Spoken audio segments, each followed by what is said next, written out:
¿Cuántos somos? Ya 24. Les comparto la pantalla. Me dicen si se ve, por favor. Si quieren hacerme alguna pregunta, una consulta, me avisan. Porque a veces no los veo, no veo o a veces no los escucho. Está raro mi micrófono. ¿Pueden ver la pantalla? Sí, profe. Igual. Sí, por aquí. Bueno, entonces.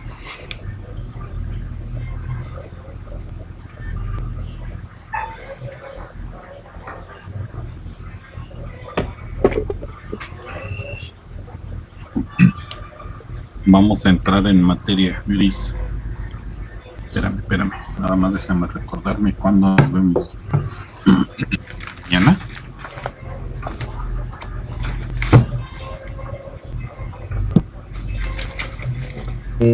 No, sí, mañana en la día hoy.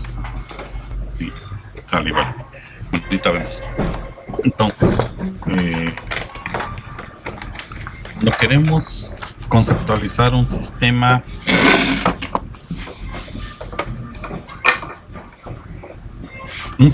digital, o sea, un lazo de control analógico. Lo conocemos, lo recordamos normal, como siempre: sensor, controlador, punto de suma y ya, ¿no? Pero un sistema digital no. Un sistema digital, cuando necesitamos interconectar elementos externos o de campo, como los sensores y los actuadores, necesitamos tomar su muestra. Pero ¿para qué necesitaríamos eso? Eso es parte de lo que requerimos como un sistema, primero como un sistema embebido, y cuando ya es más general, con una red industrial, red de comunicaciones industrial. ¿Qué quieres? En estas redes lo que pasa es que conectamos los sensores, los actuadores, los controladores, y de una forma estos elementos pueden clasificarse como estaciones y el cableado mismo, ¿no? En una red convencional hay servidores en un set. Ellos se encargan de hacer la distribución y supervisión de toda la red. En ICA tenemos como servidores a los equipos de mayor tecnología, y entre ellos nos referimos principalmente a aquellos equipos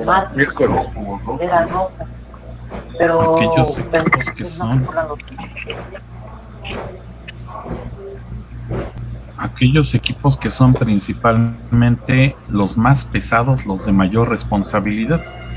Eso entre comillas, ¿no? Solamente tú lo vas a saber cuando diseñas un sistema de control de automatización. El equipo principal casi siempre es el PLC. Y si no hay PLC, entonces la HMI, o tal vez el sistema de control distribuido. Pero eso solo lo sabemos en ICA, no lo saben los demás. ¿Cómo se decide? Pues esa es parte del diseño que vamos a ver ya más adelante en la materia de noveno, que es comunicaciones industriales. Entonces, a cada nodo les llamamos RTU cuando es una estación remota, y MTU a los servidores, Master Terminal. Sí, Remote Terminal y Master Terminal. Entonces aquí puede haber, en los remotes puede haber sensores, puede haber datos de campo como actuadores, elementos que finalmente mueven al proceso, variadores de velocidad, sensores de presión, etcétera, ¿no? Entre los servidores puede haber PLCs, puede haber routers que interconecten a PLCs o PLCs con variadores, etcétera, ¿sí? Y la infraestructura es físicamente lo que se refiere al cableado, el cableado que nos permite intercambiar información entre las RTUs o incluso a veces entre MTUs cuando el sistema es multimaestro, ¿sí? Nosotros en ICA sí podemos generar sistemas monomaestro y multimaestro sin tener que comprar un servidor físico. El PLC de empaque de un área de producción podría ser una MTU, y el otro PLC del área de acabado podría ser la segunda MTU. Es cercanas, pero no comparten procesos. Cada PLC tiene sus propios procesos, sus propios lazos. ¿verdad? Y entonces así es como requeriríamos hacer el control por parte de los sistemas en forma de red. Ahora, nosotros en ICA ya hemos descubierto, bueno, nada más este comentario, cuando tenemos una red de MTUs o de RTUs, para cada una tenemos dos modelos de identificación. Ajá. Entonces, si el número es pequeño, el número de nodos es pequeño, es suficiente con una versión llamada Node ID. ¿Sí? Esta versión o modelo de identificador es el más básico. Le asignas un ID a cada elemento, pero por lo general son asignados en hexadecimal, no en decimal, tampoco en octal ni nada raro, en hexadecimal. La ventaja es que todo el planeta reconoce cuando hay combinaciones de letras y números. Si las letras nunca exceden a la G, a la F, nunca pasan de la F. Ajá, entonces se sabe que es un sistema hexadecimal y su conversión es muy fácil. ¿Sí? Normalmente cuando tenemos hasta 512 entradas y salidas externas, los sistemas de adquisición de datos podrían tener sistema hexadecimal mediante el Node ID. Cuando ya es más complejo o de mayor nivel la red, entonces hablamos de las IPs. Asignamos los 4 octetos clásicos de una IP y mediante la dirección IP podemos determinar cómo se comporta un sistema, pues ya basado en red, pero industrial, ¿no? La ventaja de esa IP es que puedes diseñar tus propios considerandos de octetos, ¿no? Los octetos están definidos por ti, porque en realidad es una intranet. Si en algún momento llegaras a que tu intranet desde industrial se comunica con el exterior mediante la nube, entonces necesitamos un gateway, un bridge o un gateway, ¿sí? Esos dos elementos nos permiten interconectarnos con el mundo real. ¿Por qué te digo esto? Porque no sé si recuerdas que cuando estamos en la ESIME siempre 168.204, punto 033, punto 148. Ese es la IP de mi oficina. Pero en realidad la IP real es esta solamente, los últimos 3 números, el último octeto. El anterior 033 se refiere a los servidores. El servidor en el CIME Zacatenco solamente tenemos 4 servidores. El 033 es para casi toda la parte administrativa. El 11 es para laboratorios pesados. La CEPI tiene su propio octeto, máscara, y hay una máscara para laboratorios, los CEPI, ¿sí? Y el resto de los edificios. Ahora, 204 es la zona declarada para el Instituto Politécnico Nacional, todo el instituto, incluso las escuelas en Coahuila, las centrales en Baja California, los centros de investigación, toda nuestra república tiene un punto 204 que se refiere al instituto, ¿sí? Y el 168 son códigos internacionales. El 168 le toca a México como país. Los países están divididos en unas zonas llamadas estratégicas y las otras zonas son las de uso convencional o uso para mortales como nosotros. Como el Instituto Politécnico es federal, está asociado a la 168 como zona estratégica. Entonces, esta información no la podemos mover.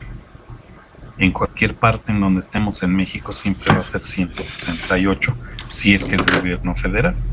Me parece que 192 es mi IP. A ver, déjame ir a ver. Ver configuración.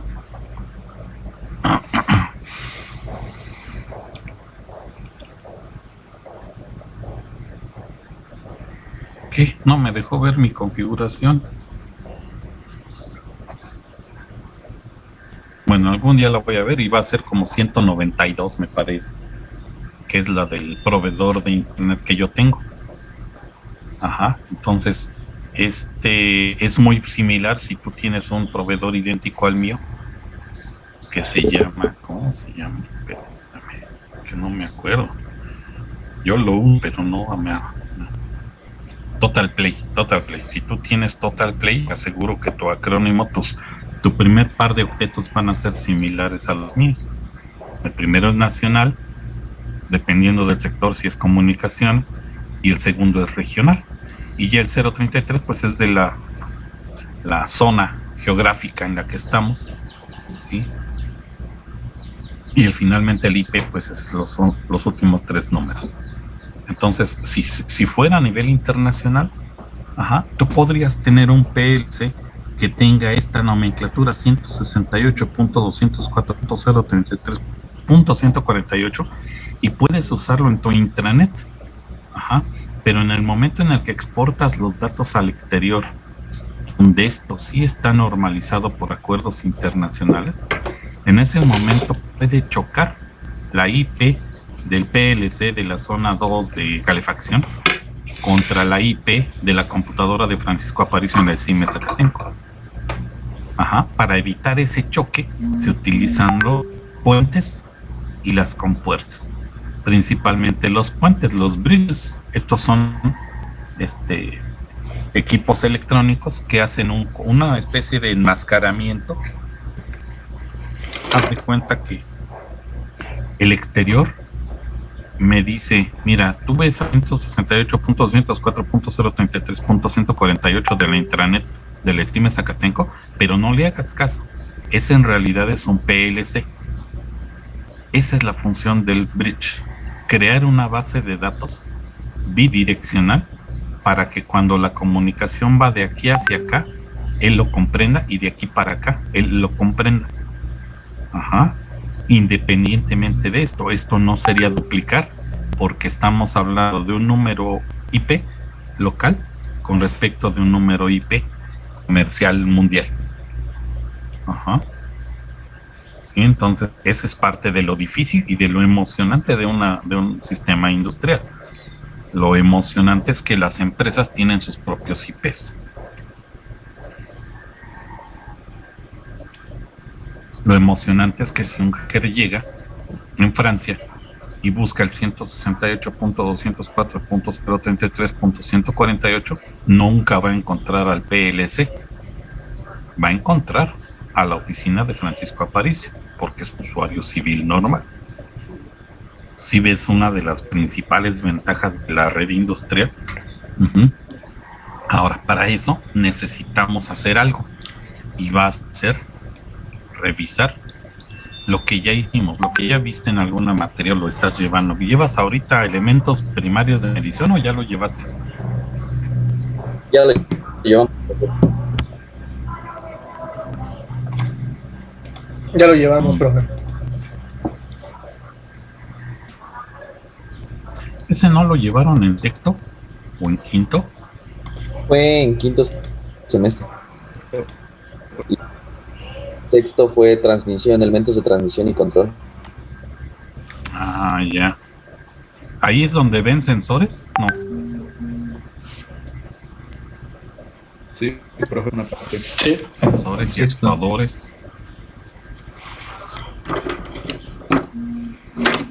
Bueno.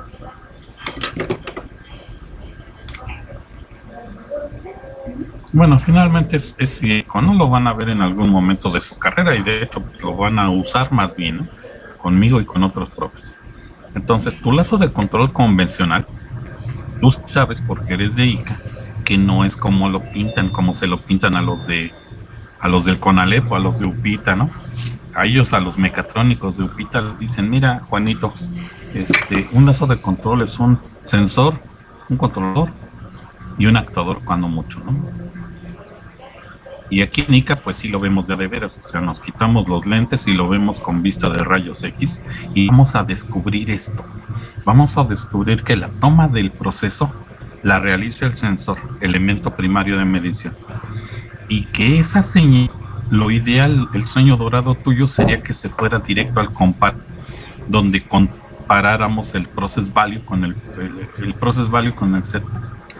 Esos dos nos generan una señal de error, que de alguna forma espiritual se la damos al controlador y él por el de acuerdo del día de la semana nos da una señal directa al actuador y el actuador pues funciona, ¿no? Ajá. Pero tú sabes que no es así siempre. Entonces a veces el sensor requiere de un elemento auxiliar que le ayuda a cambiar. Escucha, esa es la definición del transductor. Es un elemento que cambia el dominio de la variable. Ajá, el dominio de la variable. Neumático a eléctrico, eléctrico a acústico, acústico a hidráulico, ajá, térmico a químico. Eso es un transductor, no nada más a señales eléctricas. Esa es la definición de UPITA. Pero la definición de ICA, no. La definición de ICA es más general. Es un elemento que cambia el dominio de la variable de entrada contra el de salida. ¿Sí? A veces tomamos la muestra, pero no podemos mandarla directamente al controlador. Necesitamos adecuar las unidades físicas. Incluso hay algunos transductores que no cambian las unidades, son milivolts de entrada y son volts grandotes de salida. Es el mismo tipo de señal de eléctrico a eléctrico, ¿verdad? Pero amplifica, porque esa es una de sus funciones. Bueno, en ICA el transductor no lo hace. En ICA sabemos que hay otros elementos muy parecidos al transductor, como ejemplo un amplificador o un atenuador. Ajá. Como ejemplo un acondicionador de señales, si algún día lo vas a ver o ya lo viste. Un termopar no es lineal, tú le vas aumentando su temperatura en grados centígrados y sí, va subiendo su voltaje de salida en milivolts, pero no es lineal. A ver, déjame ver si tengo una diapositiva de eso. Acabo de hacer una. Espera, no te vayas.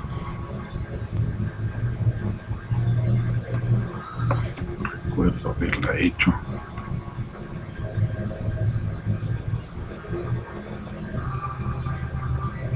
Espera, no vayas. La señal entrada es no lineal. Espera, casi ya.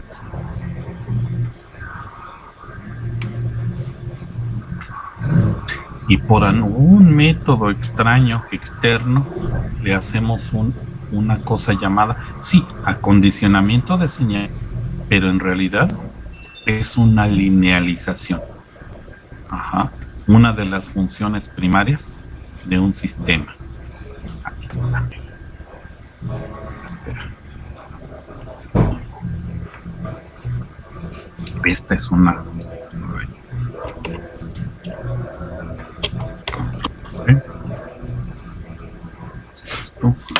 Usted está aquí.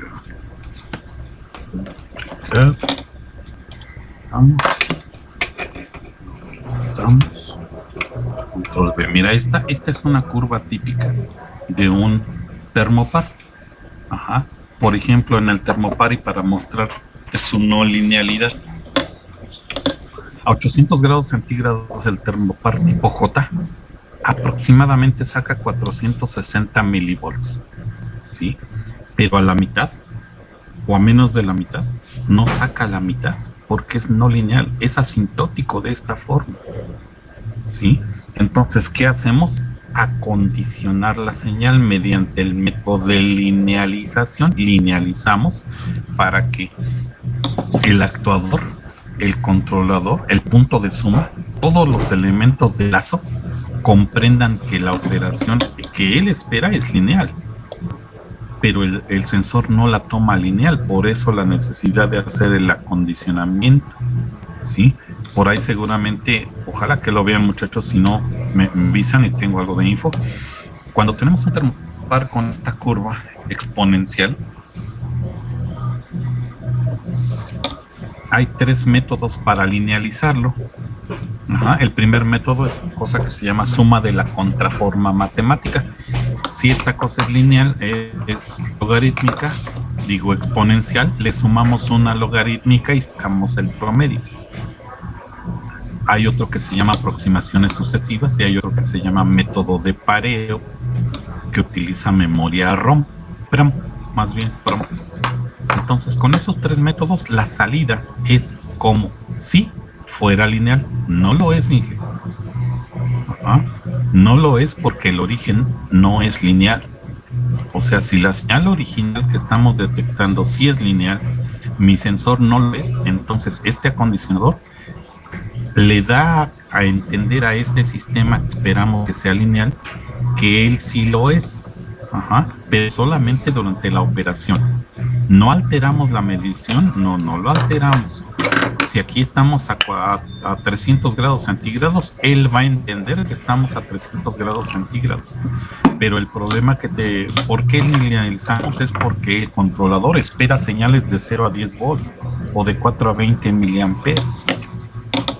Como espera bajo esos regímenes, las señales que esperamos son líneas rectas, no asintóticas, no exponenciales. Por eso la importancia del acondicionador de señales. ¿Qué debemos linealizar? Temperaturas con termopar, seguro que sí. Todos los termopares deben ser linealizados. Presión neumática, sí, los transmisores de presión diferencial necesitan su acondicionador de señales por el método de linealización.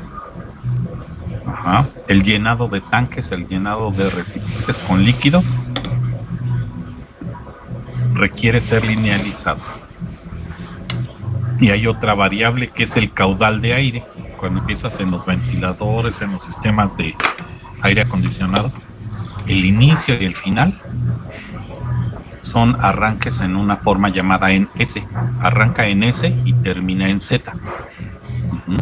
Esas no linealidades requieren ser acondicionadas, porque si no los sensores, los controladores no sabrían qué hacer con una señal no lineal, viene muy lenta. Además del termopar, tiene otra cualidad. Son milivolts, o sea, son volts muy pequeñitos.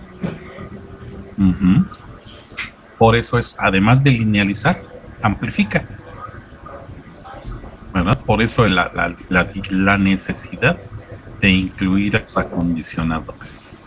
Atenuador, el seguidor, te platico, llega una señal de un sensor, ¿sí? Y esa señal, como si fuera un multiplexor, no es el concepto del seguidor de amplificador operacional.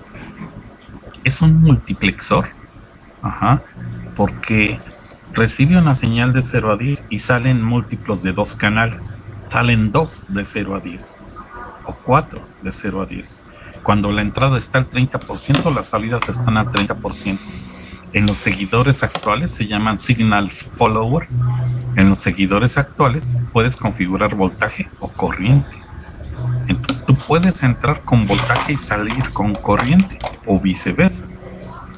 Es ajustable, seleccionable. Ya está diseñada la electrónica para hacer eso. Y como para qué quiero de 0 a 10 y 2 canales de 0 a 10.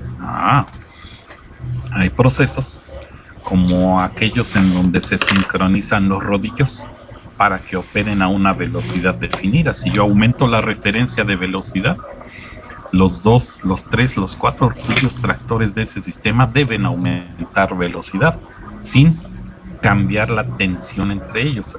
En un rodillo estoy pasando generalmente hilo, papel o tela de un rodillo a otro.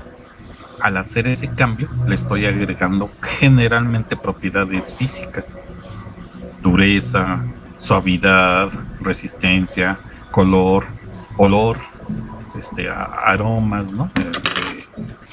Le estoy imprimiendo cosas, pinturas, etcétera, ¿no?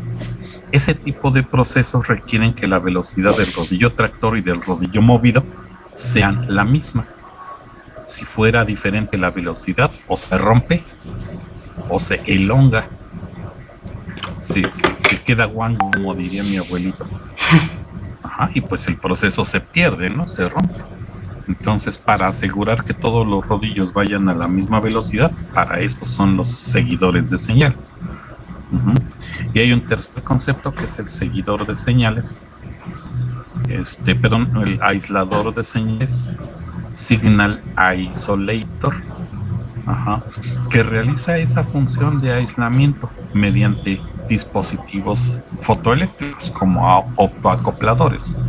¿Sí? ¿Qué ventaja hay de eso? Acuérdate que los sensores y los actuadores están en campo, en el proceso, cerca de la maquinota sucia, grasosa. Va pasando el montacargas, mi cuate toques con el montacargas y golpea una máquina por accidente. Lastima al sensor. El sensor entra en cortocircuito. ¿Te imaginas si el cortocircuito entrara a tu PLC? ¿Entrara a tu sistema de control distribuido? No, y eso lo evitamos. En ICA sí lo evitamos mediante aisladores. Entra de 0 a 10 y sale de 0 a 10. Sí, pues qué chiste, ¿no? Como diría el Kiko. Así que pues son aislados, ¿sí? La entrada y la salida están eléctricamente aislados. Una falla dentro no sale, una falla externa no entra. Y en algunos PLCs te los recomiendo que los uses.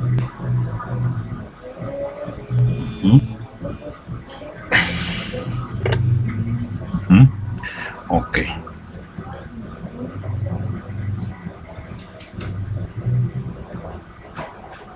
Muy bien, entonces en este tipo de lazos tú tienes un lazo que opera feliz, ¿no?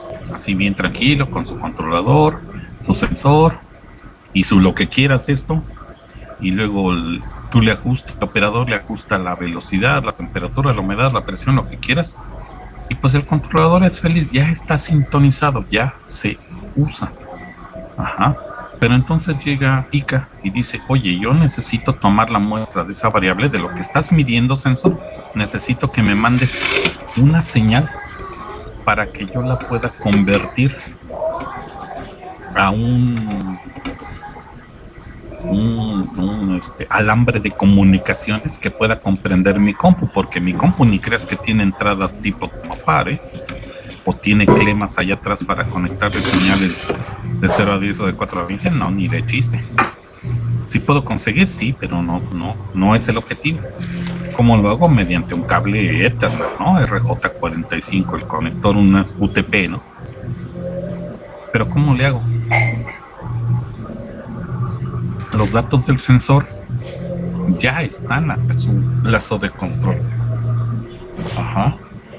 Si tocamos, no. Si desviamos la corriente que ya va para el lazo del control, al hacer una derivación, una conexión paralela, porque ya ves que al toques no se le da eso de que aquí hay voltaje, joven, me cuelgue aquí, ¿no? Y pues normalmente le decimos que sí, porque pues si ahí hay voltaje, pues para qué sacar otra señal de alimentación. ¿Sí me entiendes? Entonces él vería eso, pero realmente en un lazo de control, no, dije, aléjate y cuéntaselo a tus amigos. No se puede hacer eso. Corremos el riesgo de hacer una derivación, alterar el acoplamiento de impedancias, ¿sí? Le podríamos inducir una perturbación al lazo de control, incluso podríamos llegar a desintonizar. Ajá. Si ya vieron control 1, que es control analógico, ya vieron la sintonización de Ziegler y Nichols y de todos ellos. Ajá. El costo de una sintonización es caro, pero una vez que ya está operando, funciona como sedita, ¿no? Como diría mi abuelito, ronronea. Porque el proceso ya está operando en condiciones normales. Ya lo sintonizamos. De hecho, para eso nos pagan. Pero si llegas y le enchufas en paralelo para secuestrarle su señal del sensor, porque lo queremos meter en un lazo de digital de adquisición de datos especial, no podemos hacer esto. No debemos. Sí se puede, aplican restricciones, pero de entrada diles que no. En ICA sí lo podemos hacer, pero de otra manera. Tomar la misma muestra del sensor hacia un elemento convertidor analógico digital, y ya hacia la PC, ¿no? Convertidor analógico digital. Entonces, este fue un ejemplo. Necesitáramos componentes. En algún momento de su vida también ya vieron a este cuadro sinóptico, muy parecido, ¿no?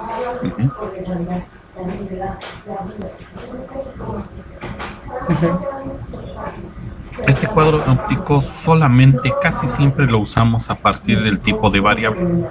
A eso se le llama dominio de la variable, ¿eh? Mecánico, eléctrico, magnético, térmico, acústico.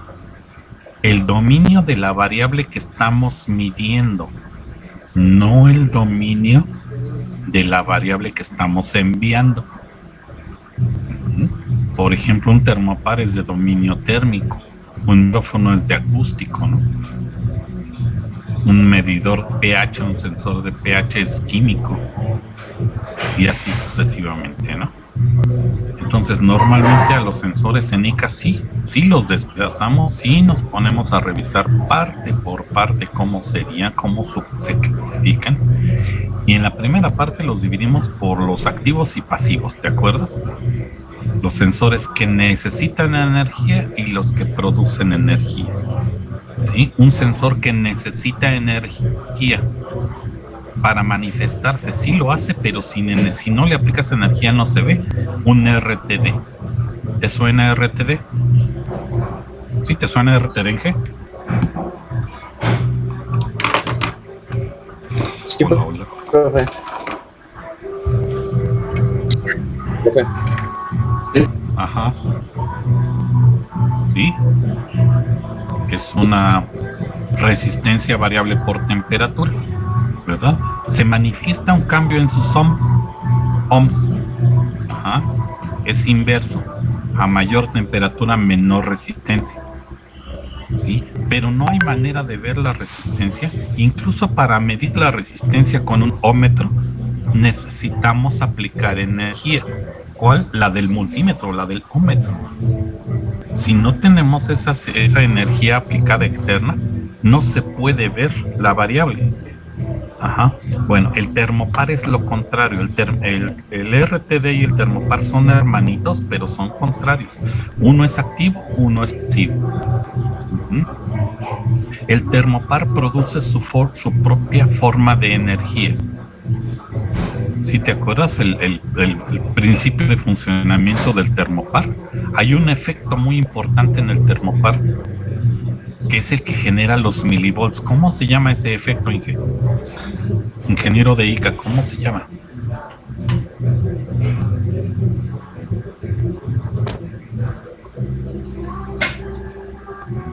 Ingeniero de séptimo de ICA, ¿cómo se llama eso?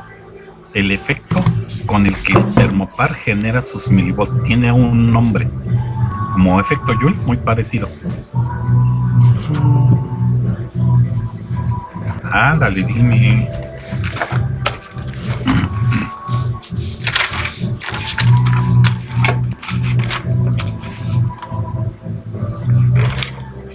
¿Qué? ¿Es neta de veras? ¿No se lo saben? No, profe, no. Ahora no veo ni el chat. ¿Dónde está el chat?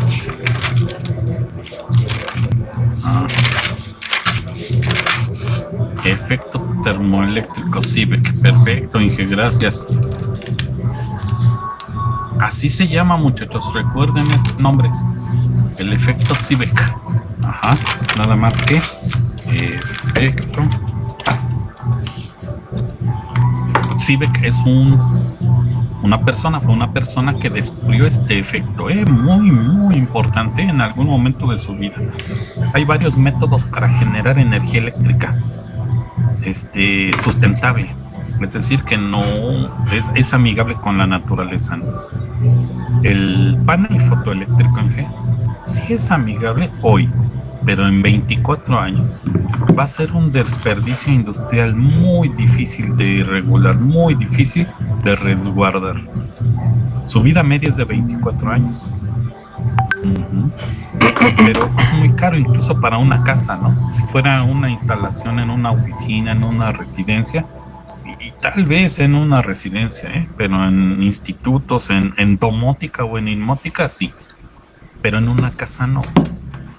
Y es que es fotoeléctrico, en realidad está buscando la luz para hacer el cambio, ¿no?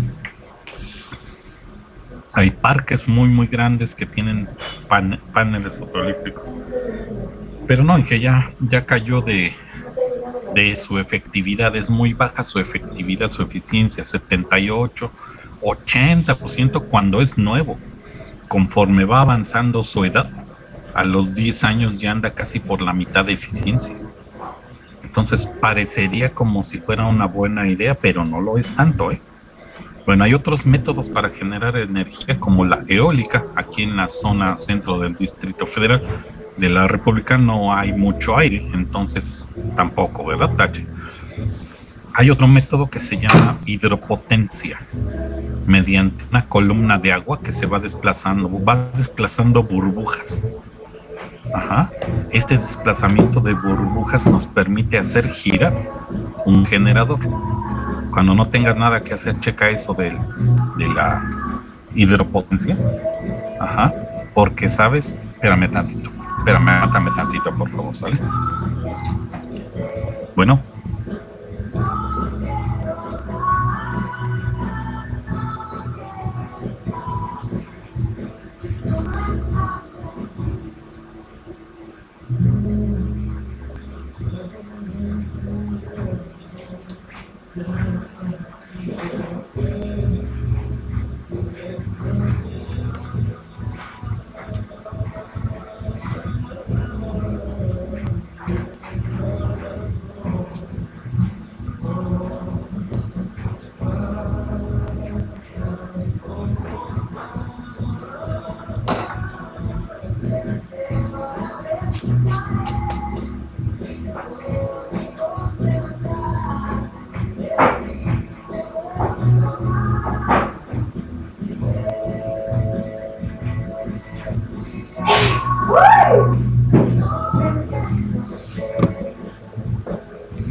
Perdón, muchachos, me acaban de avisar que tengo que ir mañana a la ICIMES que tengo.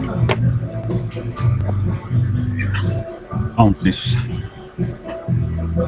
si la señal es lineal, no estábamos diciendo de hidropotencia, ¿no? Hay otro método para generar energía eléctrica. En tu tesis, si en algún momento diseñas algún sistema de automatización en tu trabajo terminal que esté relacionado con también podríamos hacer un proyecto en el que la iluminación o el alumbrado fuera inteligente, pero que fuera independiente de Comisión Federal.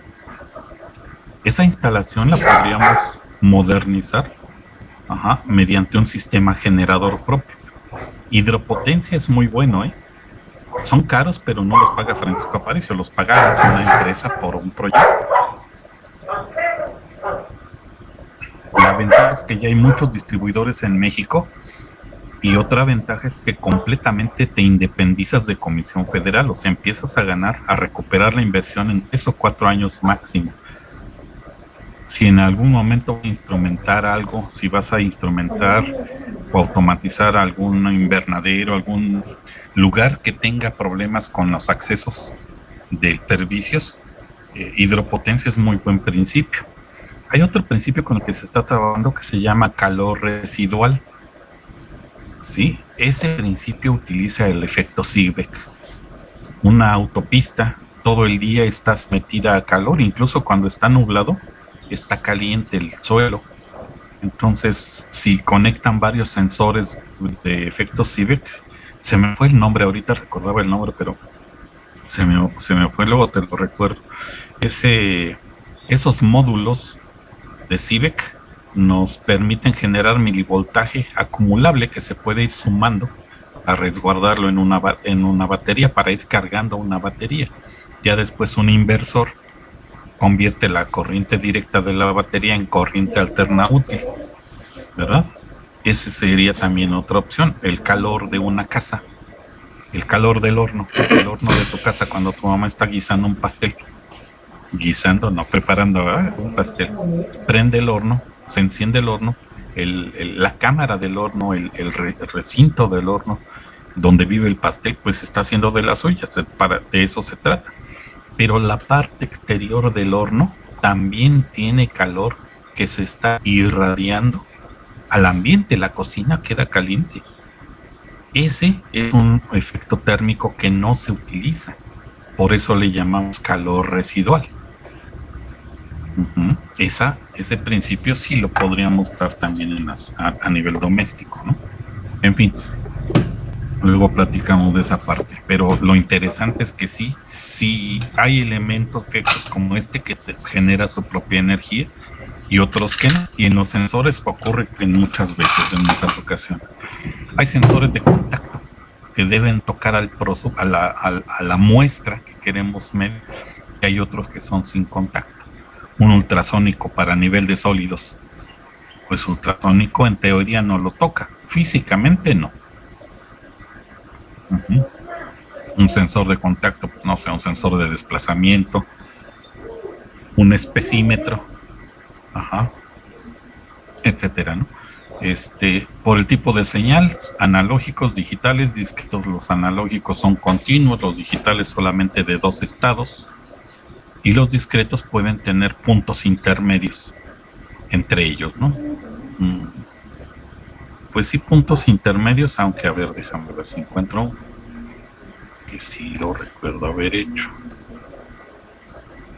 La ventaja de los discretos es que tienen un régimen muy muy alto de puntos intermedios que sí nos permitirían ver valores, tener valores, aunque no sean valores reales, son valores muy significativos de ellos. Aquí está uno. ¿Sí? Ponemos aquí nada más como ejemplo. Esta es la de Thermopar.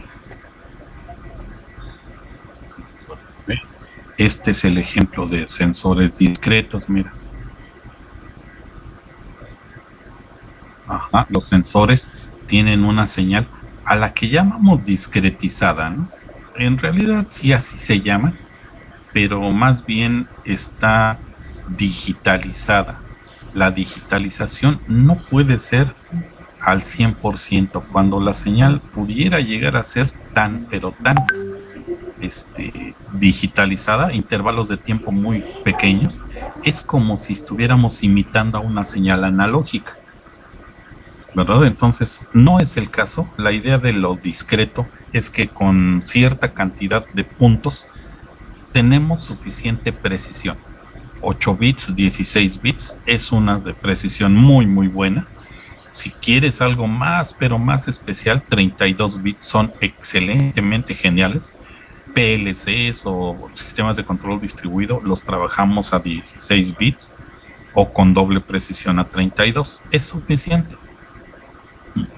Entonces, los intervalos de los tiempos sí son fijos.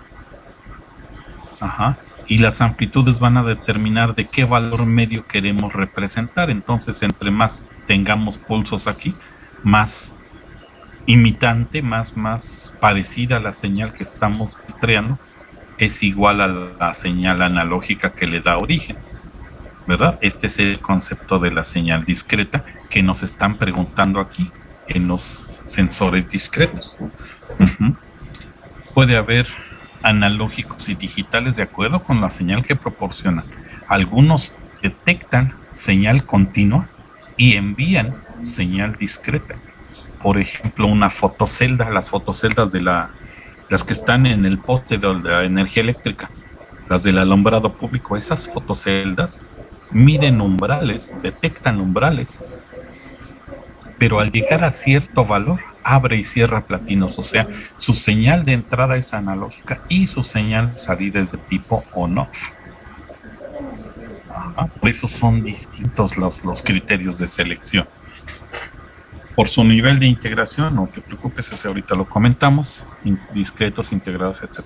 Por su posición física, los fijos que están en campo o los portátiles que de vez en cuando llevamos para verificar o validar, ¿no? Hay que tener cuidado si el portátil, si el dato de placa de fábrica, si el fabricante te dice, mira, vas a...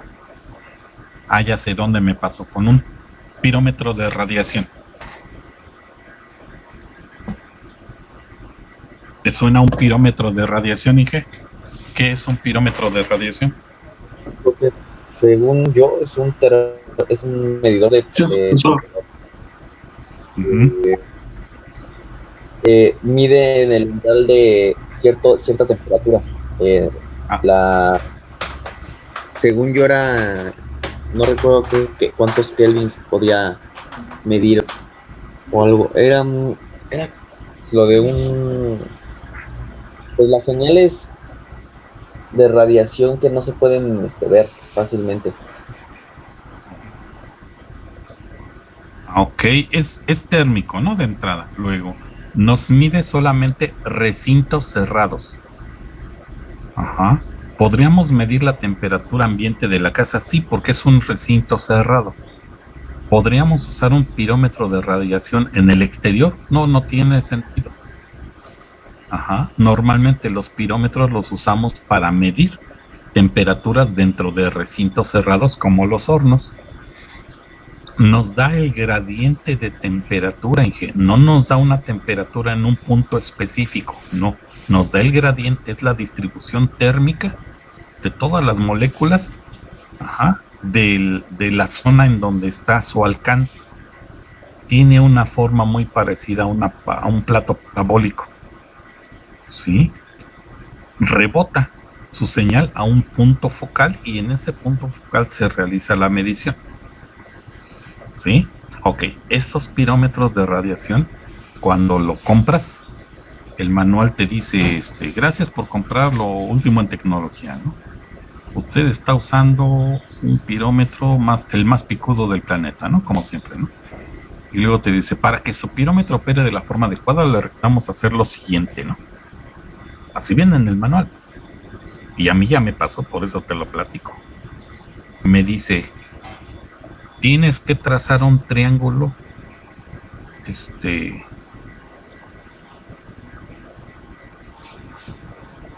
tienes que trazar un triángulo en la medición, isósceles. Ajá. La altura de ese triángulo tiene que ser de 40 a 50 centímetros. Ajá. Uno de los vértices de la base de ese triángulo va a ser la parte máxima, la parte mínima, y su otro lado va a ser la parte máxima de la zona de medición. Ajá. El ángulo agudo es donde se ubica exactamente el sensor. Entonces, cuando le pulsas medir, y tiene un pulsador, cuando le pulsas esa parte de medir, abre su abanico entre los dos vértices del triángulo isósceles y realiza la medición. Si seleccionas mal el triángulo, si posicionas mal la dirección de los extremos del sensor, la medición no sirve. Entonces, yo no leí esa parte y se me ocurrió hacer triángulos de la manera. Es más, yo ni sabía que estaba haciendo triángulos. Escalenos, triángulos, rectángulos, triángulos, no, ni sabía. Hasta que se me ocurre leer el manual porque me dio muchos errores en la medición. Estábamos midiendo la temperatura del horno donde se cuecen las pastas en la fábrica de pastas La Moderna en Guadalajara. Entonces mis sensores, los sensores físicos de campo decían algo, no sé, 70 grados centígrados. Y llegaba bien, sácale punta con mi pirómetro de radiación portátil me daba 50, luego me daba 80, luego me dio 70. Y pues, ¿qué pasa, no? Y ya, como afortunadamente para mí, tocaron la campana y ya teníamos que salir de la planta. Ahí estuve 2 días. Pero ya habíamos calibrado, ya estaba funcionando a nivel local, el lazo de control ya estaba sintonizado, de hecho ya estaba fabricándose pasta, cociéndose la pasta, o sea, ya estábamos en producción, hasta que se me ocurrió verificar al final, antes de irme ese día, como al 5 o 10 minutos antes, sacar mi pirómetro, ¿no? Para ver qué pasaba, y bolas que no me da la señal, no me da y no me da y no me da. Y pues ya me quedé con el trauma, ¿no? Ya me despedí, al día siguiente tenía que regresar, entonces nos quedamos en un hotelito por ahí cerca de Tlaquepaque. Ajá, ya revisé el manual, empecé a leerlo y ¡zas! Dice precaución, sí, que cuidadosamente estos detalles en la operación de tu sensor. Y ya leí lo del famoso triángulo y pues es un golpe psicológico fuerte, ¿no? A mi ego. Yo dije, no, yo sí me doy temperatura con pirómetro sin leer el manual. Y pelas, no funcionó. El asunto es que ya cuando lo medí al día siguiente, pues ya con conocimiento, pues era muy parecido los valores de temperatura que me reportaban los elementos internos que lo que yo estaba midiendo con mi pirómetro. Pero sí, que hay que hacerle caso al manual. A veces no deberíamos, o que no te vea nadie como siempre, pero hay que leer el manual, ¿vale? Entonces los elementos portátiles suelen ser así de cuidadosos. Ten precaución con él. Y ya la clasificación genérica de los sensores es así como la conocen los mecánicos, eléctricos, etcétera, ¿no? Por cierto, te recuerdo los rangos de instrumentación normalizados. Estos rangos los puso la ISA, y a partir de lo que ellos determinan como normalización, casi todo el planeta lo ha seguido. Entonces, si quieres manejar señales instrumentadas de 0 a 10 volts, puedes estar cuando mucho a 12 metros. ¿Sí? Entre ellos no puede haber una distancia más grande de 12 metros. ¿Por qué no? Porque una señal de voltaje es muy susceptible de ruido. Y 12 metros, nos referimos a 12 metros industriales, que es muy bajo el valor de distancia. ¿Sí? 12 metros industriales son una distancia muy corta, sabiendo que el techo de la industria, pues está en valores de 6 a 8 metros, 10 metros cuando mucho. Entonces, si el tablero está en un lado y a 5 metros, a 5 pasos está la máquina, sí, pero no puede ir el alambre en tendedero, ¿no? De un tablero hacia la máquina. Necesitas subir, entrar a la canalización, bajar, izquierda, derecha, todo esto en ortogonal, porque así es la regla. Las instalaciones deben ser ortogonales en X, Y, Z. Entonces los 12 metros te los acabas muy rápido. Puede haber incluso mucho ruido ahí arriba. Me refiero a las canalizaciones. Entonces, pues para evitar ese problema existe 420 miliamperes, otro régimen de instrumentación que nos permitiría hasta 1.2 kilómetros sin repetidor. O sea, ponemos un alambre desde Pesados 1 hasta el metro Politécnico, ¿verdad? Y no pasaría nada. Un alambre de ida y uno de regreso porque es de corriente. No pasa nada con los ruidos. Y el otro régimen es el de 3 a 15.6, presión neumática. ¿Sí? Esos son normalizados. A mí nadie me preguntó si queríamos, y así se utilizan a nivel internacional. Te recomiendo que te centres en diseños basados en esta instrumentación. Más adelante te lo van a recordar en otras materias, ¿no? Ok, ¿qué vemos aquí? Estos sensores discretos, integrados e inteligentes, esta clasificación es la que nos importa para esta materia ahorita. Fíjate, los sensores discretos al mismo PLC le medimos sensor de nivel A, sensor de nivel B, sensor de temperatura, sensor de límite, sensor de posición. Siempre y cuando todos los sensores sean del mismo tipo, por ejemplo, on-off, por ejemplo a 24 volts de corriente directa, por ejemplo con un común, 0 volt, ¿sí? esos sensores los podemos utilizar sin problema. Oye, pero se me olvidó y son 3 sensores, del X0, el X1 y el X2. Ah, pues ponle el X2. Son intercambiables. El PLC tiene esa función, que sus sensores son discretos. Mientras se cumple esta característica, la posición en la que la determina el diseñador, o sea, tú determinas en dónde quieres que sea la medición. Es que a mí me conviene que del X1 al X5 sean puros sensores de nivel. Del X6 al X9 puros de temperatura. Es más, yo en este PLC no tengo X, tengo I de input, I 0, 0.0, 0.1, 0.2, como el Siemens. Ah, pues yo no tengo eso, yo tengo Rockwell. Ah, pues tu input 2, input y 1, 2.0, diagonal 0, 0, diagonal 1, 0, diagonal 2. Sí, tú ponlos como quieras, porque son discretos. Su operación es así, discreta. Ahora, existe otra opción, que los sensores sean integrados. Se llaman integrados, pero para que le entendamos se llaman dedicados. ¿A qué se refiere? Que a un variador, por ejemplo, a un variador de velocidad, que se llama así VFD, porque así se llama, no se llama de otra manera, no se llama inversor. A nivel nacional, a nivel normativo, ICA, le llamamos VFD porque así se llama. Mejor los de UPITA le llaman el inversor, el inverter. Pero nosotros, tú y yo, sabemos que es un variador de velocidad para motores de corriente alterna, llamado inversor, llamado variador de velocidad para motores de corriente alterna. Por eso es más fácil decir VFD. Bueno, cuando compras un VFD, un Micromaster de Siemens, o un Baldor, o un Eurotherm, como los que tiene mi sensei, ¿cómo se llama mi sensei? Como ya tiene mucho que no lo veo. Espérame, ¿cómo se llama? Humberto Ramírez, del B03. ¿Te acuerdas que ahí tiene su guarida? Ah, pues ahí él tiene muchos variadores, ¿sí? Entonces, cualquier marca de variador, ojo, tiene una parte importante: sus sensores son integrados, sin que no son intercambiables. Si dice en el tornillo número 5 que van ahí los OLs, los elementos contra sobrecarga, allí los pones. Ajá. ¿Puedo cambiar? No. Es que es lo mismo que no. Pero es que no, entiende que no se puede. Los OL solo se alambran a la terminal número 1.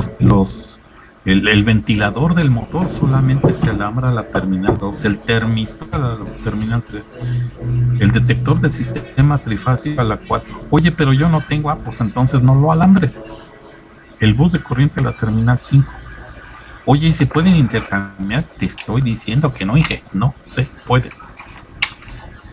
Porque son dedicados. Cada señal, cada tornillo, cada clema está esperando ese tipo de sensor. ¿Me entiendes? No se pueden intercambiar. Aquí sí, los discretos ponlos como quieras, porque todos son del mismo tipo. Aquí no. Es más, aquí ni siquiera me importa de qué tipo son. Como yo sé que este alambre es de los OLs, pues los voy a alambrar a los OLs. Y aquí hay una terminal que dice potenciómetro, pata 1, pata 2, pata 3. ¿Qué vas a conectar? Pues eso, Inge, un potenciómetro. Y la pata 1 del potenciómetro, pues donde dice 1 y donde dice 2. ¿Sí me entiendes? Ajá, o sea, son dedicados, no los podemos mover. Esto te lo digo porque a lo mejor los de UPITA sí necesitamos explicarles eso, ¿eh? De que no son intercambiables, no son intercambiables. Ahora, ¿cómo remediamos este detalle, este punto? De que no nos podemos interconectar con un lazo de control. No, necesitamos en ICA hacer un cambio. ¿Sí? Ese cambio es muy importante. Me refiero a muy difícil, muy distinto. Nosotros lo tenemos que hacer bien y por las buenas. No es que no se pueda, sino que nosotros tenemos que hacer correctamente. Sí, espérame. Déjame ponerlo así cachetón. Espérate. Vamos a imaginarnos que a la PC, una computadora queremos conectar el dato de un sensor de nivel. ¿Sí? Necesitamos el sensor, ese dato que está sensando, que está muestreando, el sensor lo queremos mandar a la PC. Ajá. Entonces, ¿qué es más fácil? Que tratemos de secuestrarnos la señal y así. No es tan fácil. Ya dijimos que corremos riesgo de acoplamiento de impedancia. Entonces, ¿qué hacemos? ¿No se puede? No. No se puede. Necesitaríamos hacer dos cosas. La primera, quitar esa conexión, que no se puede. Dejar los sensores, ya sean discretos o ya sean dedicados, en su lugar. Permítame tantito, por favor. Hola, hola. Muchachos, ¿me escuchan? Probando. Sí, profe. Sí, profesor, es escuela. Sí, profesor. Sí, profe. Perdón, muchachos, me entraron dos llamadas, perdón. Ya no nos va a dar tiempo a terminar. De todos modos, esta presentación, al final de la semana se las mando para que la tengan ahí como parte de sus apuntes, ¿no? ¿Vale? Entonces, voy a tener que ir a las 6:30 de mañana, pero yo se los confirmo en la tarde. No es seguro. Ajá, me dijeron que es entre martes o miércoles, pero yo les aviso, por favor, ¿sabes? Y pues si Sí, quieren, ya tienen clase ahorita a las 11:30, si quieren ya también ahí le dejamos en diapositiva número 7. Y mañana le seguimos platicando de ella, ¿no? Por favor, muchachos, y de verdad una disculpa, me entraron dos llamadas simultáneas, nunca me pasa. Pero bueno. Vale, muchachos, pues cuídense mucho, por favor, tengan cuidado, nos conectamos la próxima clase, ¿sabes? Sí, profe, gracias. Gracias, profe. De nada, muchachos. Por cierto, ya les pasé lista con las personas. Cuando ingresan, genero mi lista, ¿vale? Para que no se preocupen de las asistencias. ¿Va? Está bien, profesor, gracias. Cuídense, hasta luego. Hasta luego, Miguel. Hasta luego, profe. Hasta luego, profesor, gracias.